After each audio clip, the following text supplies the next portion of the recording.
నీలం మధు ముదిరాజు నామినేషన్ ప్రక్రియ మెదక్ శాసనసభ్యుడు యువమిత్రుడు రోహిత్ అధ్యక్షతన ఏర్పాటు చేసిన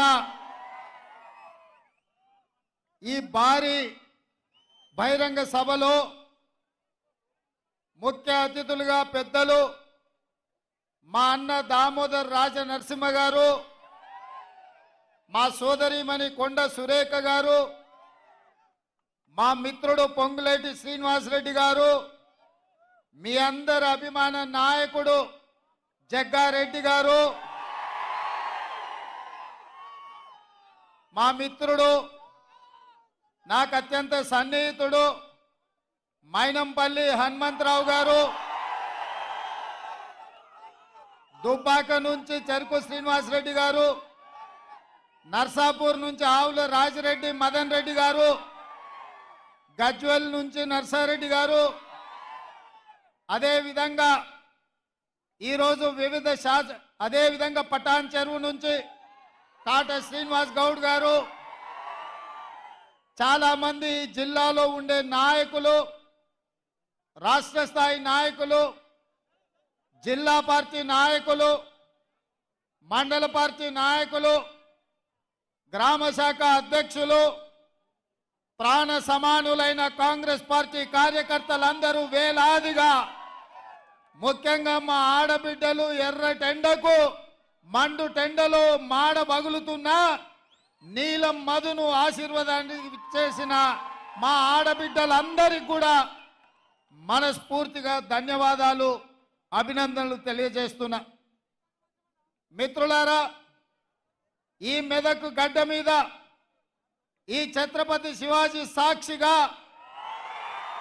శాసనసభ ఎన్నికలలో ఏఐసిసి అధ్యక్షుడు మల్లికార్జున్ ఖర్గే గారు, నేను మైనంపల్లి హనుమంతన్న ఇక్కడికి వచ్చి మా యువ మిత్రుడు రోహిత్ నామినేషన్ ఎప్పుడైతే ఏపించినామో ఈ రోజు కూడా మళ్ళా ఇక్కడి నుంచే ఈ ఛత్రపతి శివాజీ సాక్షిగా మేమందరం వచ్చి నీలం మధు నామినేషన్ ఇక్కడ ఏపిస్తుంటే వేలాదిగా మీరు వచ్చి అండగా నిలబడి ఒక బలహీన వర్గాల బిడ్డను మెదకు గడ్డ మీద గెలిపించడానికి మీ ఉత్సాహం, మీ ఊపు నాకెంతో సంతోషాన్ని, నమ్మకాన్ని కలిగించిందని నేను తెలియజేస్తున్నా. మిత్రులారా,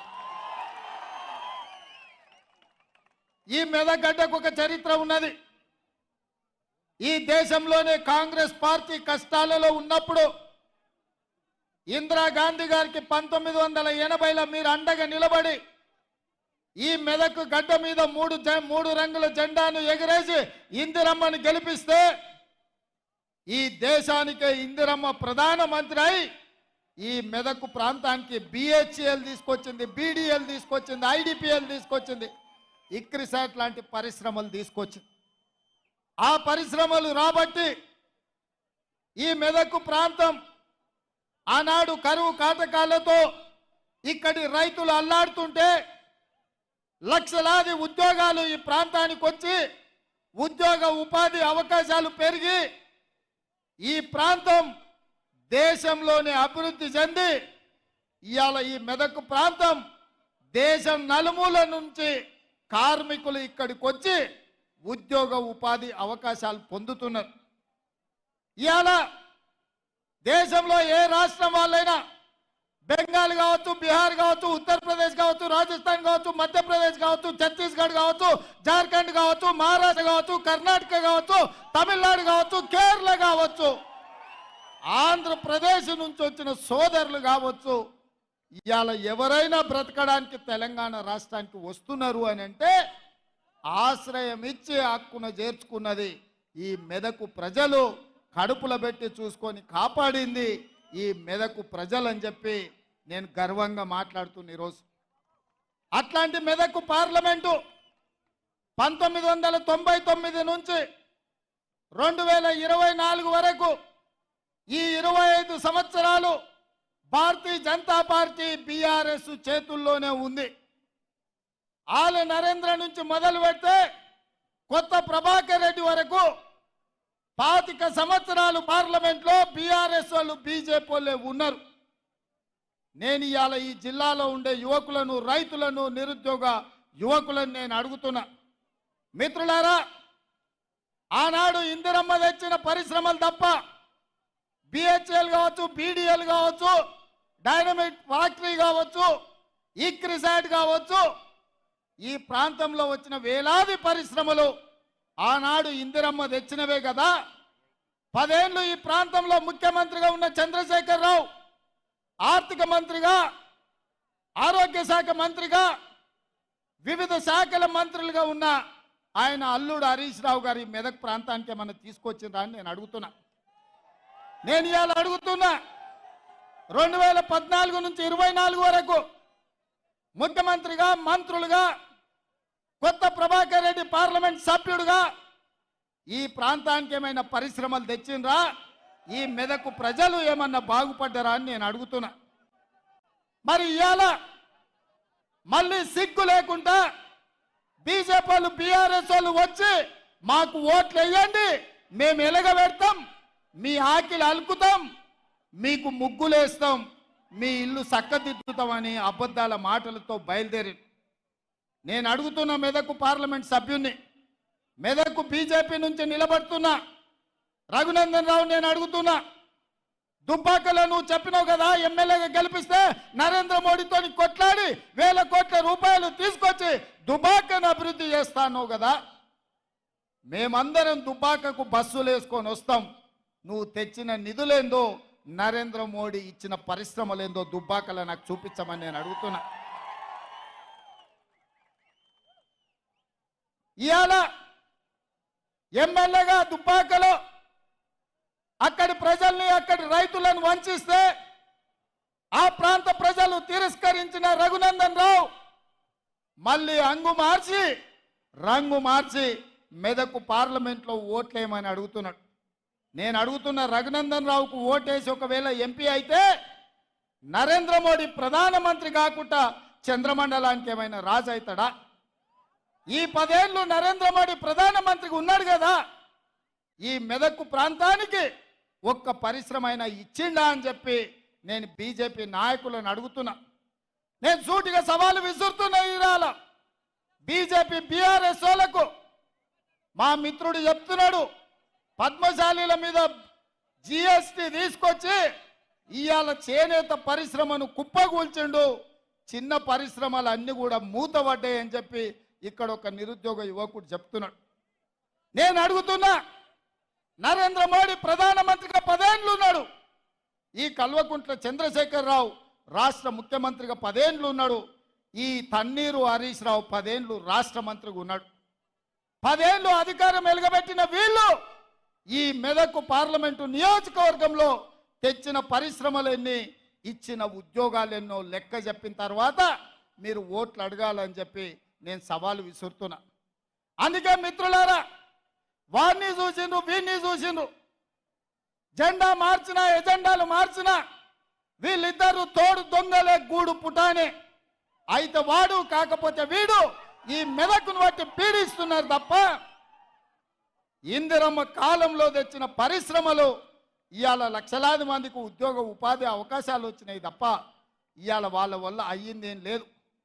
నేను గుర్తు చేయదలుచుకున్న ఈ ప్రాంత ప్రజలకు, ఆనాడు పంజాబ్ తీవ్రవాదుల చేతుల్లో తుపాకీ తూటాలకు బలయ్యి చివరి రక్త పట్టు వరకు దారబోసి నేల కొరిగిన ఇందిరమ్మ నేల కొరిగినాడు ఈ మెదకు పార్లమెంటు సభ్యురాలుగానే చివరి శ్వాస వదిలినరు. ఈ సంగతి మరవద్దు మెదకు బిడ్డలు. ఆనాడు మీ రక్తాన్ని చెమటగా మార్చి ఈ 3 రంగుల జెండాను మీ భుజాల మీద మోసి ఇందిరమ్మను పల్లకీలో పార్లమెంటుకు పంపించింది కాబట్టి ఇందిరమ్మ ఈ దేశానికి ప్రధానమంత్రి అయింది. మెదకు జిల్లాకు వేలాది పరిశ్రమలు వచ్చినాయి, లక్షలాది ఉద్యోగాలు వచ్చినాయి, ఈ ప్రాంతం అభివృద్ధి పదం వైపు నడిచింది. కానీ నరేంద్ర మోడీ ప్రధానమంత్రిగా, కల్వకుంట్ల చంద్రశేఖరరావు ముఖ్యమంత్రిగా మనకు ఏకాన ఇచ్చింది లేదు, ఈ ప్రాంతాన్ని అభివృద్ధి చేసింది లేదు. అందుకే మిత్రులారా, ఇవాళ చంద్రశేఖరరావు పని అయిపోయింది, ఆయన లేవలేకుండా పడ్డాడు, కార్యము కార్ఖానకు పోయింది, ఇక తూకాణం బంద్ అయింది, తుక్కు కింద దాన్ని తూకం పెట్టి అమ్మాల్సిందే. ఇవాళ గజ్వేల్ ఫామ్ హౌస్ ముందర ఒక పిల్లగాడు తిరుగుతున్నాడు, నేను చూసిన. వాడు ఒకటే స్లోగన్ ఎత్తుకున్నాడు, పాత సామాన్లు కొంటాం, పాత సామాన్లు కొంటామని. నేను ఎవరినో పంపించి అడిగిన, ఏంద్రవాడ అనే తిరుగుతుండంటే, కారు షెడ్డుకు పోయింది కదా, ఖరాబ్ అయింది కదా, ఇక తూకం కింద పాత సామాన్ల కింద ఆ కారు కొనుక్కుంటే ఆ గిల్లల పయ్యలు పిల్లలు ఆడుకోనికి వనుకొస్తాయని అంటున్నాడు. అందుకే ఇవాళ కేసీఆర్ నౌకరి పోయి నడుము ఇరిగి పార్టీ ఓడి ఏం చెప్పాలో తెలియక పిట్టల ద్వారా ఇంట్లో కూర్చొని పిలిపించుకొని భజన సంఘం ముందల ఇవాళ కాంగ్రెస్ పార్టీ అయిపోయింది అంటుండు. ఎట్లా అయిపోతుంది బిడ్డ? అది ఉన్న ఫుల్ పార్టీలా పోయంగానే 12 పెగ్గులు పోగానే కాంగ్రెస్ ఖాళీ అవుతుంది, 20 మంది టచ్లు ఉండ్రు అంటుండు. ఎట్లయితుంది? అది ఏమన్నా 2 లీటర్ల ఫుల్ బాటిల్ అనుకుంటున్నా? 20 పెగ్గులు వేస్తే ఖాళీగానికే. ఈడ కాపలా ఉన్నదెవడు బిడ్డ? ఎవడో తెలుసా? ఈడ వస్తావా? రా బిడ్డ, టచ్ చేసి చూడు. హైటెన్షన్ వైరికిన కాకి తగులితే ఎట్లయితుందో కాంగ్రెస్ మీద చెయ్యి పెడితే మాడి మసైపోతావు బిడ్డ. నీ తాతలు ముత్తాతలు గుర్తు రావాలి కాంగ్రెస్ టచ్ చేస్తే. నువ్వు అనుకుంటున్నావేమో నేను జైపాల్ రెడ్డి జానారెడ్డిని కాదు బిడ్డ, మర్యాదగా ఉండనికే బట్టలు ఇప్పదించి రోడ్డు మీద ఉరికించి కొట్టిస్తా బిడ్డ మా కాంగ్రెస్ పార్టీ కార్యకర్తలతోటి. ప్రజలు ఎన్నుకున్న ప్రభుత్వం, ప్రజా తీర్పిచ్చిన ప్రభుత్వం, ప్రజల మన్నన పొందిన ప్రభుత్వం, 100 రోజుల్లో 6 గ్యారంటీలలో 5 గ్యారంటీలు అమలు చేసిన ప్రభుత్వం. మా ప్రభుత్వాన్ని పడగొడతారా నువ్వు మోడీ కలిసి? నువ్వు మోడీ చీకట్లో మాట్లాడుకుంటే అయిపోయింది అనుకుంటున్నావా? రా బిడ్డ రా, మోడేస్తాడో మోడీ తాతను తెచ్చుకుంటావు, నీ ఎంబడి ఎవడొస్తాడో రాండి. ఏసాలు వేస్తున్నట్టున్నావు నువ్వు. ఆడబిడ్డలకు ఆర్టీసీలో ఉచితంగా బస్సు ప్రయాణం కల్పిస్తే ఈ 120 రోజుల్లో 35 కోట్ల మంది మా ఆడబిడ్డలు అమ్మగారింటికి పోయిరు, అత్తగారింటికి పోయిరు, సుట్టపోళ్ళింటికి పోయిరు. 7 పాయల జాతరకు కూడా మా ఆడబిడ్డలు పోయొచ్చారు. మేడారం సమ్మక్క సారలమ్మ జాతరకు పోయినరు. మా ఆడబిడ్డలు ఇవాళ ఆర్టీసీ బస్సుల్లో ఉచిత ప్రయాణం చేస్తే వాళ్ళ కళ్ళల్లో ఆనందం చూసి ఓర్వలేక కళ్ళల్లో జీడి పోసుకుంటుండే కేసీఆర్. ఈ ప్రభుత్వాన్ని వడగొడితే ఆడబిడ్డలకు ఆర్టీసీ బస్సు ఉచిత ప్రయాణం రద్దవుతుందని మా ఆడబిడ్డలకు వ్యతిరేకంగా కుట్ర చేస్తున్నాడు. మా ఆడబిడ్డలు చూసుకుంటా ఊరుకుంటారా నువ్వు చేసే పనులు? అదేవిధంగా దవాఖానకు పోతే బిల్లులు కట్టలేక ఆస్తులు అమ్మి ఆలి మీద ఉన్న తాళి కూడా తెగ నమ్ముకునే పరిస్థితి ఉండి రాజీవ్ ఆరోగ్యశ్రీని దెబ్బతీస్తే ఇందిరమ్మ రాజ్యం వచ్చినప్పుడే ప్రజాపాలనలో 10 లక్షల రూపాయలు పేదవాడి వైద్యానికి ఉచితంగా అందించి ఇవాళ పేదల్ని కాపాడుకొని హక్కున పెట్టి చూసుకుంటున్న ప్రజాపాలన ఇవాళ అంతం కావాలని కుట్ర చేస్తే ఈ పేదలకు వైద్యం అందించేటోడెవడు? పేదల ఆరోగ్యానికి 10 లక్షల రూపాయలు ఇచ్చేటోడెవడు? వైద్య ఆరోగ్య శాఖ మంత్రిగా మా పెద్దలు దామోదర రాజ నరసింహ గారు ఈరోజు కోట్లాది మంది పేదలకు రాజీవ్ ఆరోగ్యశ్రీ పథకాన్ని అమలు చేసి ఈరోజు పేదలకు వైద్యాన్ని అందిస్తున్నాడు. అదేవిధంగా మిత్రులారా, కట్టెల పొయ్యితోని కష్టాలు పడుతున్న మా ఆడబిడ్డలు ఊర్లలో మా కొత్తగా వచ్చిన కోడళ్ళకు తెలియకపోవచ్చు కానీ వాళ్ళ అత్తల్ని అడగాలి. వెనకటికి కట్టెల పొయ్యి ఎంత కష్టమవుతుండే, సగం దినం కట్టెలేరకరానికనే పోయే పరిస్థితి ఉండే. పిల్లల్ని చిన్నోళ్ళని ఇంటిడిచిపెట్టి పొయ్యిల కట్టెల కోసం పొలాల పట్టు తిరుగుతుంటే ఆ దుఃఖం చూసి ఆడబిడ్డలను ఆదుకోవాలని ఆనాడు సోనియమ్మ దీపం పథకం ద్వారా గ్యాస్ పొయ్యి సిలిండర్ ఇచ్చి 400 రూపాయలకే సిలిండర్ అందుబాటులోకి తెస్తే కట్టెల పొయ్యితో కన్నీళ్లు గారుస్తున్న ఆడబిడ్డల్ని హక్కున పెట్టి చూసుకున్నది సోనియమ్మ. మేము ఆడబిడ్డల్ని అట్లా ఆదుకుంటే నరేంద్ర మోడీ కేసీఆర్ కలిసి 400 ఉన్న సిలిండర్ 1200 చేశారు. మా అక్కలకు తెలియదా? ఇక్కడ మా అక్కలంతా వచ్చారు కదా, అందుకే వాళ్ళ కష్టాలు చూసి 1200 కాదు ఆడబిడ్డల సొమ్ము దోసుకున్నాడు బాగుపడాడు. అందుకే పేదింటి ఆడబిడ్డలకు ప్రతి ఇంటికి 500 రూపాయలకే సిలిండర్ ఇచ్చి ఆడబిడ్డలను ఆదుకొని ఇవాళ ప్రతి పేద ఆడబిడ్డ కళ్ళల్లో ఆనందం మేము చూస్తుంటే వీళ్ళ కడుపు కసిమసి అవుతున్నది. కేసీఆర్ కడుపు, నరేంద్ర మోడీ కడుపు. ఈ ఆడబిడ్డలకు 500కే సిలిండర్ ఇస్తే మా మాట ఎందుకు వింటారు? ఆ సిలిండర్ గుంజుకోవాలి, గుంజుకోవాలంటే కాంగ్రెస్ను ఓడగొట్టాలని ఇలా కుట్ర జరుగుతుంది మిత్రులారా. ఇదే కాదు మిత్రులారా, వ్యవసాయం ఉన్న వాళ్ళకే ఉచిత కరెంటు, పొలం ఉన్న వాళ్ళకే ఉచితంగా ఇస్తే భూమి లేని మాలాంటి పేదలకు మా ఇంటి కరెంటు బిల్లు తడిసి మోపెడవుతుందని మా పాదయాత్రలో చాలామంది పేదోళ్ళు వచ్చి చెప్తే మేము ఆలోచన చేసినాం.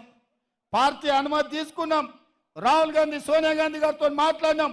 అందుకే ప్రతి పేదవాడి ఇంటికి 200 యూనిట్లు ఉచితంగా కరెంటు ఇచ్చి 0 బిల్లు ఇవాళ పేదవాడి ఇంటికి తీసుకొచ్చి బిల్లు కట్టాల్సిన పని లేదు, 0 బిల్లు అని చెప్పి ఇవాళ పేదవాళ్ళని ఆదుకున్నాం. ఇవాళ పేదవాళ్ళ ఇంటికి కరెంటు వెలుగుతుంటే పేదవాడి కళ్ళల్లో ఆనందం చూసి ఓర్వలేని కేసీఆర్, నరేంద్ర మోడీ కుట్ర చేసి కాంగ్రెస్ను ఓడగొట్టాలి, కాంగ్రెస్ను ఓడగొడితే ఉచిత కరెంటు ఇంటికిచ్చేది రద్దవుతుందని పన్నాగం చేస్తారు.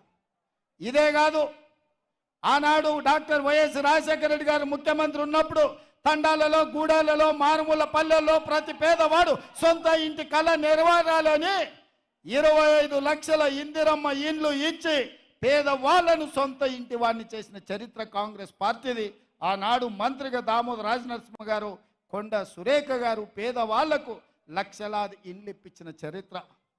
కానీ కేసీఆర్ ఏమన్నాడా, కాంగ్రెస్ వాళ్ళు ఇచ్చిన 70 ఇండ్లు వద్దు, డబల్ బెడ్రూమ్ ఇండ్లు ముద్దన్నాడు. నేను అడుగుతున్న సోయిలేని సన్నాసిని దద్దమ్మను, ఈ మెదక్ జిల్లాలో ఎన్ని డబల్ బెడ్రూమ్ ఇండ్లు ఇచ్చినవని. అయితే గీతే మీ ఎర్రవల్లిలో కమిషన్లు ఇచ్చిన వాళ్ళకి ఇచ్చినావు. నిన్నగాక మన ఎర్రవల్లి ఫామ్ హౌస్ ముందల నీ ఈపులు పక్కున వలుగుతాయి బిడ్డ, మాకు ఇండ్లు ఇస్తామన్నావు, ఎందుకు ఇవ్వలేదని మొన్ననే చాలా మంది పోయి ఫామ్ హౌస్ ముందల గేటు ముందల కేసీఆర్ ఈపులు విమానమోతం అవుతాయని అక్కడికే పోయారు. మరి ఇవాళ నేను అడుగుతున్నా, మా రెవెన్యూ మంత్రి, మా హౌసింగ్ శాఖ మంత్రి పొంగులేటి శ్రీనివాసరెడ్డి గారి నేతృత్వంలో ప్రతి నియోజకవర్గానికి 3,500 ఇండ్లు, రాష్ట్రంలో 4,50,000 ఇండ్లు, 22,500 కోట్ల రూపాయలతో పేదవాడికి ప్రతి ఇంటికి 5 లక్షల రూపాయలు ఉచితంగా ఇచ్చి మీ ఆత్మ గౌరవం నిలబెట్టడానికి మనం పథకం ప్రారంభించుకుంటే, పేదోడికి సొంతిల్లు వస్తే వాని ఇంటి ముందల కాలు మీద కాలు వేసుకొని కుర్చీలో కూర్చుంటాడని కక్ష కట్టి కాంగ్రెస్ను ఓడగొట్టి ఆ ఇచ్చే ఇండ్లు రద్దు చేయాలని ఢిల్లీలో ఉండే మోడీ, గజ్వేల్లో ఉండే కేడీ కలిసి కుట్ర చేస్తున్న మాట ఇక్కడున్న యువకులకు నేను చెప్పదలుచుకున్నా. అందుకే మిత్రులారా, ఇక అవన్నీ చేసినాం. ఆర్టీసీ బస్సులో ఉచిత ప్రయాణం ఇచ్చినాం, రాజీవ్ ఆరోగ్యశ్రీ పథకాన్ని అమలు చేసినాం, గ్యాస్ సిలిండర్ 500కి ఇచ్చినాం, 200 యూనిట్లు ఉచిత కరెంట్ ఇచ్చినాం, ఇందిరమ్మ ఇండ్లు ఇచ్చినాం. నిన్నగాక మొన్న మామ అల్లుళ్ళు 2 తయారైన రైతు రుణ మాఫీ ఎప్పుడు చేస్తామని నేను ఈ వేదిక మీద నుంచి తెలంగాణ రాష్ట్ర రైతాంగానికి మెదకు చర్చి సాక్షిగా, ఏడుపాయల దుర్గమ్మ సాక్షిగా నేను మాట ఇస్తున్నా. 15 ఆగస్టు లోపల ప్రతి రైతుకు 2 లక్షల రూపాయల లోపల రుణమాఫీ చేసే బాధ్యత మాది, మా ప్రభుత్వాన్ని. నాది మాట. నేను మాట ఇస్తున్న మిత్రులారా, తెలంగాణ రైతాంగానికి ఏడుపాయల దుర్గమ్మ సాక్షిగా నేను మాట ఇస్తున్నా. 15 ఆగస్టు లోపల మీ 2 లక్షల రుణమాఫీ చేసే బాధ్యత నాది. ఇదే కాదు, వచ్చేసారి పండించే వడ్లకు 500 రూపాయల బోనస్ ఇచ్చి కొనుగోలు చేసే బాధ్యత నాది. 100 రోజుల్లో ఇచ్చిన 6 పథకాలలో 5 పథకాలు అమలు చేసి 100వ రోజు ఎన్నికల కోడ్ వచ్చి ఎన్నికల క్షేత్రంలో మేముంటే వెనుకంగా కాళ్ళ కట్టెబెట్టాలని కేసీఆర్ ఆయన అల్లుడు బయలుదేరి. నేను ఆయన చెప్పిన, దూలం లెక్క పెరిగితే సరిపోదు, దూడకున్న బుద్ధన ఉండాలి హరీష్ రావు. నీకు 10 ఏళ్ళు గాడిద లెక్క నువ్వు నీ మామ ముఖ్యమంత్రి మంత్రిగా ఉన్నారు. డబుల్ బెడ్రూమ్ ఇల్లు ఇయ్యలే, ఇంటికో ఉద్యోగం ఇయ్యలే, దళితుల 3 ఎకరాల భూమి ఇయ్యలే, ఫీజు రియంబర్స్మెంట్ చేయలే, గిరిజనులకు రిజర్వేషన్లు ఇయ్యలే, పోడు భూముల పట్టాలు ఇయ్యలే. మా మిత్రుడు చెప్తున్నాడు. మాదిగల ఏబిసిడి వర్గీకరణ చేయలే, ముదిరాజులను బీసీ డి నుంచి ఏ గ్రూపులకు బదలాయింపు చేయలే. సన్నాసోడా, 10 ఏళ్ళు నువ్వు ప్రభుత్వంలో ఉండి పన్లిగిల పెట్టి ఇవాళ వచ్చి 100 రోజుల్లో మేము ఇన్ని చేస్తే అప్పుడే దిగిపో అని అంటున్నావు. ఏం అల్లాటప్పగా వచ్చినాం అనుకుంటున్నావా? అడుక్కుంటూ వచ్చినాం అనుకుంటున్నావా? అయ్య పేరో మామ పేరో చెప్పి కుర్చీలో కూర్చున్నాం అనుకుంటున్నావా? బిడ్డ, నీలాకటోళ్ళని తొక్కుకుంట ఇక్కడికి వచ్చినాం. 10 ఏళ్ళు ఇక్కడనే ఉంటాం. ఎవడొస్తాడో, నువ్వు వస్తాడో, నీ మామ వస్తాడో, నీ బామ్మార్ది వస్తాడో, వాళ్ళని పుట్టించిన అయ్యొస్తాడో ఎవడొస్తాడో రాండి బిడ్డ, పండబెట్టి తొక్కకపోతే చూస్తాం. 10 ఏళ్ళు ఇందిరమ్మ రాజ్యం ఉంటుంది, ప్రజాపాలన జరుగుద్ది, ప్రజల కష్టాలన్నీ తీర్చే బాధ్యత కాంగ్రెస్ పార్టీ తీసుకుంటుందని చెప్పి నేను ఈ సందర్భంగా తెలియజేస్తున్నా. అందుకే మిత్రులారా, నరేంద్ర మోడీ ప్రతి సంవత్సరం 2 కోట్ల ఉద్యోగాలు, 10 ఏళ్లలో 20 కోట్ల ఉద్యోగాలు ఇస్తానే ఒక్క ఉద్యోగం ఇవ్వకుండా ప్రజల్ని మోసం చేసినందుకు బండకేసి మోడీ ప్రభుత్వాన్ని కొట్టాలి అని చెప్పి నేను ఇక్కడ ఉన్న మా మిత్రులకు చెప్తున్నా. రైతుల ఆదాయాన్ని 2 చేస్తామని ఢిల్లీ సరిహద్దులో వందలాది మంది రైతులను కాల్చి చంపిన చరిత్ర భారతీయ జనతా పార్టీది.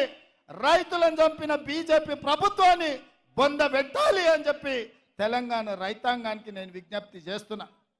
ప్రతి పేదవాడికి సొంతింటి కళ నెరవేర్తాం 2022 లోపల అని చెప్పిండు. ఏ పేదవాడికి ఇల్లు ఇవ్వలేదు. అందుకే మోడీ ప్రభుత్వాన్ని, బీజేపీని గద్దె దించాలి అని చెప్పి నేను ఈ సందర్భంగా తెలియజేస్తున్నా. ఇదే కాదు, జన్ధన్ ఖాతాలో స్విస్ బ్యాంకులో లక్షలాది కోట్ల రూపాయలు నల్లధనం ఉంది. ఆ నల్లధనాన్ని తెచ్చి ప్రతి పేదవాడి ఖాతాలో 15 లక్షల రూపాయలు వేస్తా అని నరేంద్ర మోడీ చెప్పిండు. నేను అడుగుతున్న మా అక్కల్ని, మా సోదరులని, మోడీ మీ ఖాతాలో 1 పైసాన్ని వేసిండా? 10 పైసలన్నీ వేసిండా? ఏ కాన కూడా మన ఖాతాలో అని మోడీ గారు 10 ఏళ్ల తర్వాత వచ్చి మళ్ళా పార్లమెంటు ఓటు అడుగుతున్నాడు అంటే మోడీ ఎన్నిసార్లైనా మనల్ని మోసం చేయొచ్చు అని అనుకుంటున్నాడు. అందుకే ఆలోచన చెయ్యండి మిత్రులారా. ఎప్పటికైనా పేదవాడి ప్రభుత్వం, పేదవాడికి అండగా నిలబడేది ఈ 3 రంగుల జెండాని. ఈ 3 రంగుల జెండాని నమ్ముకున్నోడు, పాడైనోడు ఎవడు లేడు. 3 రంగుల జెండా అండగా ఉంటే ఏదైనా ఛేదించవచ్చు. అందుకే నా ముదిరాజు సోదరులకు నేను ఒక మాట చెప్పదలుచుకున్నా. ముదిరాజు బిడ్డలారా, మీరు ఆలోచన చేయండి. మీ సోదరుడు పేదోడు మీ ఇళ్లలో పుట్టి మీ ప్రతిష్ట నీల మధుకు ఇయ్యాల. ఒక్క పక్కన గడిలలో ఉండే దొర ఉన్నాడు, రెండో పక్కన ఓ పెద్దరెడ్డి ఉన్నాడు. మరి పేద బలహీన వర్గాల ముదిరాజు బిడ్డకు పార్లమెంట్ టికెట్ ఇచ్చినాం, ఇందిరమ్మ వారసుడిగా ప్రకటించినాం. ఇవాళ మీ బిడ్డని గెలిపించుకునే బాధ్యత మీ మీదనే ఉంది. ఎవడైనా తులమిచ్చిండనో, వనమిచ్చిండనో, ఆపిచ్చిండనో, ఫుల్ ఇచ్చిండనో ఏదన్నా నమ్మితారంటే బీఆర్ఎస్ అభ్యర్థి ఎవడో మీకు తెలుసా? మల్లన్న సాగర్లో 50,000 ఎకరాలు గుంజుకొని ఏటిగడ్డ కిష్టాపూర్ మల్లన్న సాగర్ ప్రాంతంలో పేద రైతులను గోదావరి జలాలలో ముంచి పోలీసు ఉక్కు పాదాలతో తొక్కించి పోలీస్ స్టేషన్ల ఆడబిడ్డలను కొట్టించి మీ మీద దాడులు చేసిన దుర్మార్గుడే ఇవాళ బీఆర్ఎస్ అభ్యర్థి. మీరు కావాలంటే మల్లన్న సాగర్, రంగనాయక సాగర్, కొండపోచమ్మలో మునిగిపోయిన రైతుల దగ్గరికి వెళ్ళండి, అడగండి. ఈ దుర్మార్గుడు వెంకట్రామరెడ్డి ఎవడు కలెక్టర్గా ఉండి ఇక్కడ రైతుల భూములు గుంజుకున్నోడు కాదా? వందలాది రైతుల కుటుంబాల మీద కేసులు పెట్టినోడు కాదా? మల్లన్న సాగర్ మా భూములు ఇయ్యము అని అంటే పోలీసులను పెట్టి ఆడబిడ్డలను పరిగెత్తించి కొట్టినోడు ఈ వెంకట్రామరెడ్డి కాదా? ఏ ఊరోడు, ఎక్కడోడు, ఎక్కడికి వచ్చిండు, ఇక్కడ ఎంపీ కావాలనుకుంటుండో ఆలోచన చేయండి. ఎందుకు ఇచ్చిండు కేసీఆర్? నమ్మిన బంటు కాసిం రిజ్వీ నిజాంకి ఎట్లయితే గులాంగిరి చేసిండో ఫామ్ హౌస్ల గులాంగిరి చేస్తాడు. కాసిం రిజ్వీ వల్ల తెలంగాణ ప్రజల మీద ఎట్లా దాడులు చేపించిండో మల్లన్న సాగర్లో 14 గ్రామాలను పొట్టన పెట్టుకున్న వెంకట్రామరెడ్డిని ఇవాళ బీఆర్ఎస్ వాడు అభ్యర్థిగా పెట్టిండు. నేను అడుగుతున్నా, పెద్దలు మదన్ రెడ్డి లాంటోళ్ళు, కేసీఆర్ కు పువ్వ లేనప్పుడు బుక్కెడు పువ్వ పెట్టినోడు మదన్ రెడ్డి లాంటి వాళ్ళకి టికెట్ ఇవ్వకుండా వేల కోట్ల రూపాయలు కొల్లగొట్టిన వెంకట్రామరెడ్డికి టికెట్ ఇచ్చిండంటే కేసీఆర్ నీతి ఏందో జాతి ఏందో మీరు ఒక్కసారి ఆలోచన చెయ్యండి మిత్రులారా. అందుకే మిత్రులారా, మోడీని చూసినాం ఢిల్లీలో, గల్లీలో కేడీని చూసినాం. వీళ్ళిద్దరు తోడు దొంగలే గూడు పుటానే. మొన్న డిసెంబర్లో కేడీని పొందబెట్టిండ్రు, ఇక వంతు మోడీకి వచ్చింది. ఒక్కని కాదు, ఇద్దరు తోడు దొంగల్ని తుదముట్టించే వరకు ఓడిస్తేనే ఈ ప్రాంత తెలంగాణకు న్యాయం జరుగుద్ది. మిమ్మల్ని ఆదుకునే బాధ్యత ప్రభుత్వం తీసుకుంటుంది. అందుకే మిత్రులారా, ఇంకా 4.5 ఏళ్ళు ప్రభుత్వం ఉన్నది, కాంగ్రెస్ ఉంటుంది. ఆ తర్వాత మళ్ళొక్కసారి ప్రజల ఆశీర్వాదంతో ఇంకో 5 ఏళ్ళు, మొత్తం 10 ఏళ్ళు అధికారంలో ఉంటాం. మీ సమస్యల్ని పరిష్కరించే బాధ్యత మాది. మీకు ఇందిరమ్మ ఇల్లు ఇచ్చే బాధ్యత మాది. బస్సు ఉచిత ప్రయాణం ఇచ్చే బాధ్యత, ఆరోగ్యశ్రీ పథకం అమలు చేసే బాధ్యత మాది. మీ ఇంటికి ఉచిత కరెంట్ ఇచ్చే బాధ్యత మాది. 2 లక్షల రూపాయల రైతు రుణమాఫీ చేసే బాధ్యత మాది.